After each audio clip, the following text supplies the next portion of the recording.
السلام علیکم دوستو، آج کی ہماری ویڈیو ہے یہ بیماریوں پر کیسے آ رہی ہیں، کون بھیج رہا ہے۔ یہ بہت ہی بھیانک اور خوفناک منصوبہ امریکہ اور اسرائیل نے بنایا ہوا ہے۔ آج ہم کچھ تفصیل سے اس پہ بات کریں گے اور آپ کو انالائز ہو جائے گا کہ یہ کیا چل کے آ رہا ہے اور کیا خوفناک منصوبے بنا رہے ہیں امریکہ اور اسرائیل دونوں مل کے۔ تو آئیے چلو شروع کرتے ہیں۔ میرا یہ ٹاپک ہے امریکہ اور اسرائیل جنگ جیت گیا۔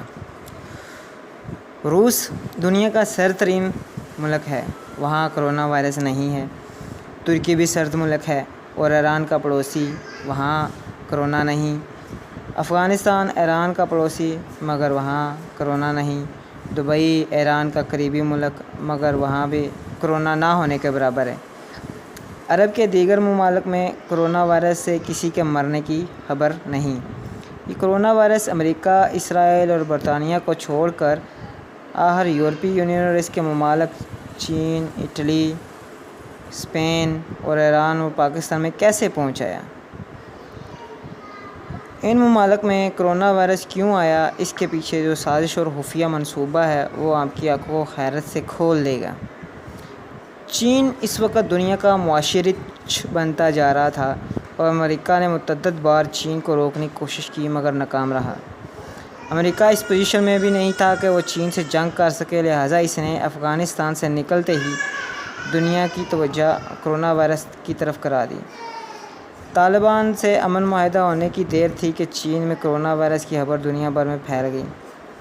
چین کو معاشی سپر پاور بننے سے روکنا تھا اور اس کام کے لیے امریکہ اکیلا کافی نہیں تھا۔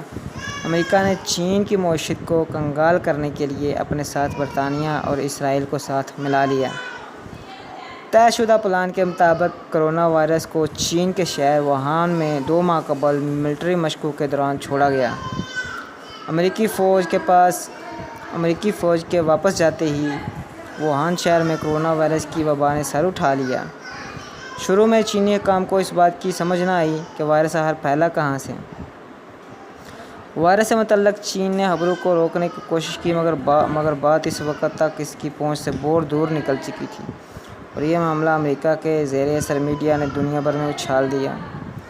امریکہ کا پہلا نشانہ تو کامیاب ہوا اور وائرس نے چین اور چینیوں کو دنیا بھر میں مشکوک اور اچھوت بنا ڈالا۔ وائرس چین سے نکل کر Italy, Spain, France, Germany, Iran تک جا پہنچا۔ جب ان ممالک میں ہلاکتوں کی خبریں آنا شروع ہوئیں تو امریکہ نے IMF، ورلڈ بینک، عالمی ادارہ صحت کے سربراہان کو خفیہ پیغامات کے ذریعے ان ممالک کو امداد دینے کا اعلان کرنے کا کہا۔ برطانیہ نے بھی امداد کا اعلان کر دیا اور امداد کا اعلان سنتے ہی وہ ممالک بھی متاثر ہونا شروع ہو گئے جہاں ایک بھی کیس رجسٹرڈ نہ تھا اور نہ ہی وائرس نام کی کوئی بلا تھی۔ برطانیہ کے یورپی یونین سے نکلتے ہی امریکہ نے اس کی طرف ہاتھ بڑھایا اور کہا کہ دفع کرو یورپ اور اس کی یونین کو، اور مل کر دنیا پر حکومت کرتے ہیں۔ امریکہ جب کسی بھی ملک پر حملہ کرنے لگتا ہے تو برطانیہ سے کہتا ہے کہ اپنی فوج بھی ساتھ بھیجو اور برطانیہ یورپی یونین کا رونے لگ جاتا۔ امریکہ نے برطانیہ کو ادھر سے نکالا اور اپنے ساتھ لا کھڑا کیا۔ برطانیہ سے تعلقات کا اندازہ اس بات سے لگایا جا سکتا ہے کہ امریکہ نے یورپی یونین کے افراد پر بھی امریکہ میں داخلے پر پابندی عائد کر دی، جبکہ برطانیہ سے کہا کہ اس کے شہری امریکہ آ سکتے ہیں۔ 2019 کے آخر تک اعداد و شمار کے مطابق چین دنیا کے 124 ملک کے ساتھ تجارتی طور پر منسلک ہو چکا تھا اور اس کی بنائی ہوئی چیزیں ان 124 ممالک تک پہنچ رہی تھیں، جبکہ 2019 کے آخر میں امریکہ کا تجارتی رابطہ صرف 56 ممالک تک محدود تھا۔ امریکہ بلیک فرائیڈے اور سائبر منڈے کے نام پر شاپنگ کی مد میں ایک دن میں $5.8 بلین کما رہا تھا، جبکہ چین صرف ایک دن میں $14.3 بلین کی مالیت اشیاء فروخت کر دیتا تھا اور چین کی یہی ترقی امریکہ کے پیٹ میں مسلسل مروڑ پیدا کر رہی تھی۔ اور چین کی راہ روکنے کے لیے امریکہ، برطانیہ اور اسرائیل دنیا کا معاشی سپر پاور بننے کا منصوبہ شروع کر چکے ہیں اور اس منصوبے کے مطابق پہلے انہوں نے چین کو نشانہ بنایا، پھر ان ممالک کو ٹارگٹ کیا جن کے چین کے ساتھ بڑے پیمانے پر معاشی تعلقات تھے۔ یورپ کے بڑے ممالک میں چینی مصنوعات نے اپنا اڈہ قائم کر لیا تھا۔ نہ صرف یورپ بلکہ مڈل ایسٹ، عرب ممالک اور پاکستان تک چین نے تجارتی رسائی حاصل کر لی تھی۔ یہ ساری صورتحال امریکہ کو کسی صورت قبول نہیں تھی کہ چین معیشت میں اس سے آگے نکلے۔ اب حالات یہ ہیں کہ امریکہ نے ساری دنیا کو امداد کا لالچ دے کر وائرس زدہ بنا ڈالا اور خود آج دعائیہ تقریبات کا دن منانے کا اعلان کر دیا ہے۔ امریکہ نے چین کو ننگا کرنے کے لیے میڈیا کا سہارا لیا اور دنیا کو بتایا کہ چین نے کچھ بھی نہیں لینا ورنہ وائرس سے مر جاؤ گے۔ اب دنیا کا ہر ملک، ہر شہری چین سے ایک پیسے کی بھی چیز لینے کا نہیں سوچ رہا، بھلے وہ مفت ہی کیوں نہ ملے۔ ایران چونکہ پہلے سے ہی امریکہ اور اسرائیل کے نشانے پر تھا تو اس کو مزید کمزور کرنے کے لیے اس وائرس کا سہارا لیا گیا۔ اب آگے پاکستان پہنچنا تھا جہاں چین کی کھربوں ڈالر کی سرمایہ کاری چل رہی تھی۔ حکومت نے آؤ دیکھا نہ تاؤ پورے ملک کو پاکستان کو بند کر دیا۔ نتیجہ یہ ہوا کہ ہمارا تمام تر دار و مدار چینی مصنوعات پر تھا، وہ آنا بند ہو گئیں اور جو کاروبار چین کی مصنوعات پر چل رہا تھا وہ ٹھپ ہو کر رہ گیا۔ وائرس کی افواہوں نے نہ صرف چین کو متاثر کیا بلکہ پاکستان میں سی پیک پر کام کرنے افراد، انجینئر اور کمپنیاں چینیوں سے بھاگنے لگیں۔ دنیا کو سوئی سے لے کر ایٹم بم دینے والے چین کی حالت اب ایسی ہو گئی تھی کہ وہ دنیا سے ماسک بھیجنے کی درخواست کر رہا ہے، اور یہی امریکہ چاہتا تھا کہ چین ایسی حالت میں آ جائے کہ وہ آگے نہ نکل سکے۔ امریکہ نے عراق، افغان اور شام کی جنگ میں کھربوں ڈالر ضائع کیے ہیں اور کہیں بھی کامیابی نہ ہو پائی۔ لگاتار جنگوں کے بعد امریکہ اس نتیجے پر پہنچے تھے کہ اب ایسی جنگ لڑی جائے جس میں ایک بھی امریکی فوجی نہ مارے اور دنیا پر ہمراج بھی کریں۔ آج امریکہ افغانستان سے بھی نکل چکا ہے، عراق میں بھی چند سو فوجی ہیں اور شام میں چند درجن۔ سالوں سے لڑی جانے والی ان جنگوں کا نقصان امریکہ کو کس طرح پورا کرنا تھا اور یہ خسارہ پورے کرنے کے لیے اسے تجارت کا سہارا لینا تھا، لیکن چین اس کے آگے پہاڑ کی طرح کھڑا تھا، اور یہاں پر چین سے جنگ اسلحے سے نہیں بلکہ دماغ سے لڑی تھی۔ اور بلار امریکہ چین سے لڑے بغیر ہی اپنی جنگ جیت گیا۔ اس نے محض ایک مہینے میں ہی چین جیسے معاشی ریچھ کو پاؤں کے بل بٹھا دیا۔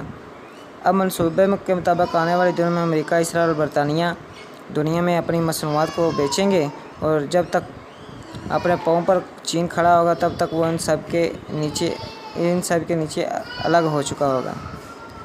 امریکہ نے پوری منصوبہ بندی کے ساتھ چین کا معاشی گھیراؤ کیا اور اس سلسلے میں اس نے سعودی عرب، قطر، کویت جیسے ممالک کو بھی استعمال کرتے ہوئے ڈرایا کہ کسی کو اپنی طرف نہ آنے دیں ورنہ مارے جاؤ گے۔ حال یہ ہے کہ خانہ کعبہ شریف تک کا بند کر دیا گیا۔ یہ وائرس شاید اتنا خطرناک نہ ہو مگر اس کی آڑ میں چین کے خلاف جو پراپوگنڈا کر کے چین کو گندا کیا گیا وہ وائرس سے بھی زیادہ خطرناک ترین ثابت ہوا ہے۔ یہ صورتحال ایسی ہی ہے کہ کسی گاؤں میں اگر کسی عورت کے ساتھ زیادتی ہو جائے تو پورے گاؤں سے خبر نکل کر 10 دیہاتوں تک پہنچ جاتی ہے اور نتیجہ یہ نکلتا ہے کہ وہ عورت نہ گھر کی رہتی ہے اور نہ گھاٹ کی۔ یہی حال امریکہ نے چین کے ساتھ کیا ہے۔ اب چین کی موجودہ حالت بالکل اس عورت کی طرح ہے جس سے دنیا کا ہر ملک بھاگ رہا ہے اور یہ مجھے بدنام نہ کر دے۔ حتیٰ کہ چین کا قریبی دوست پاکستان بھی منہ چھپا کر ایک سائیڈ پر ہو گیا ہے۔